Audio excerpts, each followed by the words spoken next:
మీషో నుంచి తీసుకున్న hair bun clip అయితే చూసేసేయండి. చూడడానికి ఎలిగెంట్ గా చాలా హలో బాగుంటుంది. అండి, సింపుల్ గా చూసారు అయిపోతుంది. కదా తను ఈ క్లిప్ చూపించింది మీషోలో, కానీ 26 రూపీస్ అని చూపిస్తుంది. లింక్ కోసం కామెంట్ చేయమంటుంది.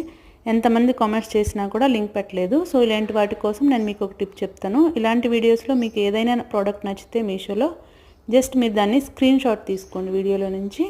తర్వాత ఇలాగ మీషో యాప్ ఓపెన్ చేసి సర్చ్ విత్ ఇమేజ్ అనే ఉంటుందండి. ఆ ఇమేజ్ మీద క్లిక్ చేయండి. మీరు గ్యాలరీలో నుంచి ఇమేజెస్ సెలెక్ట్ చేసుకోవచ్చు అనమాట. మీరు సెలెక్ట్ చేసుకున్న వెంటనే ఇలాంటివి మీకు వస్తాయి అన్నమాట. సో చాలా వస్తాయి ప్రోడక్ట్స్. ఆ ప్రోడక్ట్స్లో మీకు నచ్చింది కొనుక్కోవచ్చు. ఆ వీడియోలో ఏమి చూపించింది ఇలాంటి టైపే, కానీ 26 రూపీస్ లేదు, కానీ కాస్ట్ కొంచెం ఎక్కువే ఉంది. సో ఈ టిప్ని మీరు యూస్ చేసుకొని మీరు వీడియోలో ఏ ప్రోడక్ట్ చూసినా సరే, శారీస్ కానీ డ్రెస్సెస్ కానీ ఇలా క్లిప్స్ కానీ మీకు నచ్చింది ఇలాగ సర్చ్ విత్ ఇమేజ్ అని మీరు ఇమేజ్తో సెర్చ్ చేసుకోవచ్చు మీషోలో. ఆ ప్రోడక్ట్ని మీరు కొనుక్కోవచ్చు అనమాట. Thank you for watching.